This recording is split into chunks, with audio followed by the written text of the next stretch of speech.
अजीत पवार जो हैं वो दाव दे गए शरद पवार को। इससे पहले शिंदे जो हैं वो उद्धव ठाकरे को दाव दे गए। अजीत पवार बहुत बड़े घोटालों में फंसे हुए थे। अजीत पवार बहुत बड़े घोटाले में। Everybody know they have a scammer and fast then scammer in nobody in country. तो गठबंधन कमजोर हो गया होगा तो सपना तो टूट गया होगा। कमजोर नहीं और मजबूत हो गया बड़े भाई। आप मजबूत है। चाल समझो, जो चाणक बुद्धि उनके पास हो, चाणक बुद्धि हम लोग लगा दिए। यही चाल अब हम लोग चलेंगे, चाहे मशीन से वोट कराए चाहे बैलेट पेपर से। इस बार नहीं जीतने देंगे उनको। जो चाल वो चल रहा है वही चाल अब हम लोग चल रहे हैं। तैयारी कर लिए हम लोग। हम कितनों 20 दल का बटोर कर ले, लेकिन मोदी को नहीं हरा पाएंगे। गठबंधन के बाद भी मोदी को नहीं हरा पाएंगे। 2024 का चुनाव नजदीक, लेकिन उससे पहले जो गठबंधन है उस तोड़ा जा रहा है। वो सियासत इस वक्त ज्यादा गर्म है। हम आपको लेकर चलेंगे आज महाराष्ट्र के मुद्दे पर चर्चा करेंगे। हर आदमी अपने स्वार्थ में रहा। भतीजे हैं तो क्या भतीजे कोई वो खुदा है क्या या ईश्वर है? क्यों नहीं बदलेंगे? पत्नी बदल जा रही, बेटा बदल जा रहा। जहाँ एनसीपी से जो अजीत पवार निकलकर जो है पहुंच गए सरकार में, तोड़ फोड़ लालच पैसों का देकर और पद का देकर ऐसे ही पहले शिवसेना में किया, ऐसी जगह जगह कर, ये कौन सी जगह नहीं किया बताओ।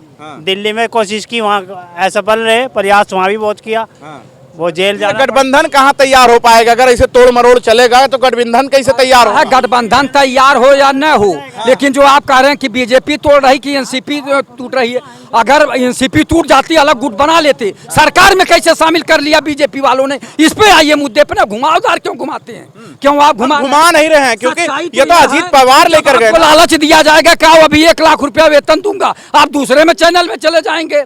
जैसे कोई भी है तो वही खेल वहाँ भी है। टीपी के अजीत पवार ने गेम खेला है ना, इसमें बीजेपी का रोल कहाँ से आ गया हम नहीं समझ पा रहे हैं। बीजेपी का सारा रोल है। बीजेपी जब लालच देगी आदमी कोई भी टूट जाएगा, घर का आदमी टूट जाएगा। 900 चोर लग रहे हैं तब भी एक मूरी उखाड़ नहीं पा रहे हैं।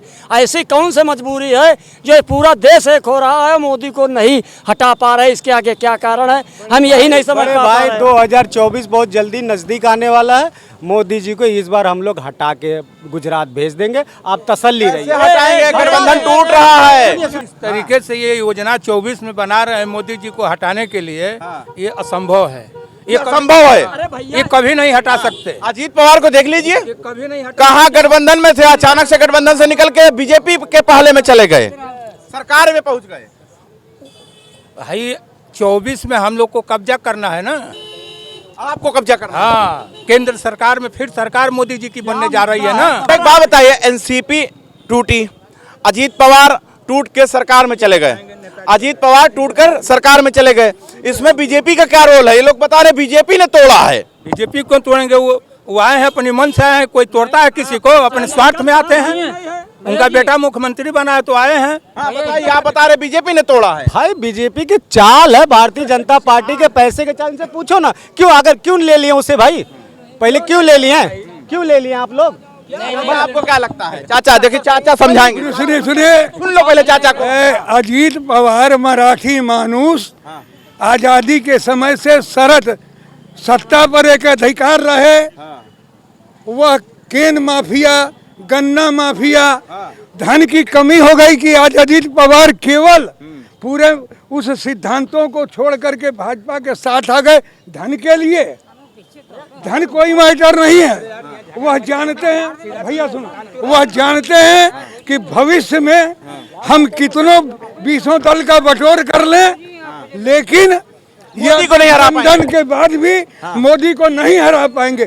कारण ये है, कुछ एकाध पिछड़ी जातियां छोड़ करके मोदी ने ही पूरी पिछड़ी जातियों का पोलराइजेशन, अगड़ी के पोलराइजेशन के साथ जो थ्योरी लालू ने, मुलायम ने चलाया, उसका जोड़ अगर भाजपा में किसी ने दिया तो नरेंद्र मोदी ने दिया, जिसके नाते दिल्ली से लेकर के हिंदुस्तान पर। मैं बता रहा हूँ, अजीत पवार बहुत बड़े घोटालों में फंसे हुए थे। अजीत पवार बहुत बड़े घोटाले में। Everybody know they have a scammer and fast then scammer in nobody in country.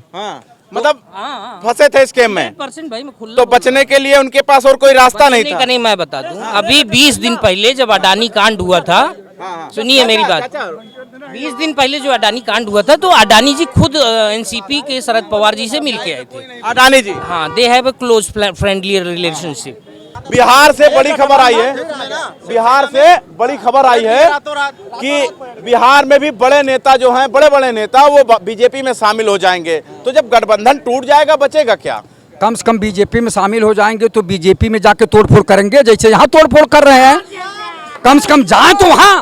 ताली देख रहे हो, इनकी बात से ताली लोग बजाने लगे। चाल जो भारतीय जनता पार्टी ने चाल चली थी सपा में भेज के स्वामी प्रसाद मौर्य जैसे, बसपा में जैसे, और क्या नाम वहाँ पे, यही चाल अब हम लोग चलेंगे। चाहे मशीन से वोट कराए चाहे बैलेट पेपर से, इस बार नहीं जीतने देंगे उनको। जो चाल वो चल रहा है वही चाल अब हम लोग चल रहे हैं। तैयारी कर लिए हम लोग। ये शतरंज खेला जा रहा है क्या? चाल चल रहा है और शतरंज के बीच में घोटालों पे घोटाले, इतने घोटाले। अजीत पवार वहां जाके खोखला करेंगे। भाई देखिए 3 बार गए, 3 बार वापस आए, ये भी आप लोगों ने देखा है, आंखों देखी है, ये उसमें कोई छिपाने वाली बात नहीं है। पुनः गए हैं, पुनः आएंगे। ये क्या खेल है? ये हमारे आपके बस से बाहर है। वो बहुत बड़े बड़े दिमागी हैं, डिप्लोमेटिक शब्द एक आता है राजनीति में, वो डिप्लोमेटिक लोग हैं। वो कब कहां से चैनल बदल दे, कहां से घूम जाए, कब करवट बदल दे, कोई भरोसा नहीं है। मतलब 24 में अभी दम है गठबंधन के पास? अभी तो बहुत कुछ बाकी है, अभी देखते जाइए, पता नहीं कितने अंदर जाएंगे, कितने बाहर आएंगे, ये लगा रहेगा। गठबंधन अभी मजबूत है, टूटा नहीं है गठबंधन। गठबंधन मजबूत है बड़े भाई। सबसे स्ट्रोक पॉइंट मैं बता दूं, जब अटल जी की सरकार थी तो ममता जी इनके साथ थी। कुछ बोल रहे हैं हाँ। आज के टाइम पे सी हैव एंटी अपोजिशन, तो इसी से आप ग्रेविटी लगा सकते हो, क्योंकि उस इलाके से लेके ही भारत क्या है ही भाई, अपर लेयर में ज्यादा पब्लिक रहती है, दक्षिण भारत में कम। और 2024 में फिर हम लोग उम्मीद करते हैं कि मोदी जी के नेतृत्व में ही सरकार बनेगी और भारत एक विश्व पे चमकता हुआ कैसे बनेगा गठबंधन? देख रहे हैं इतना तगड़ा है सामने। गठबंधन से कोई फर्क नहीं पड़ेगा। देखिए जिसका काम बोलता है और हमारा काम बोल रहा है।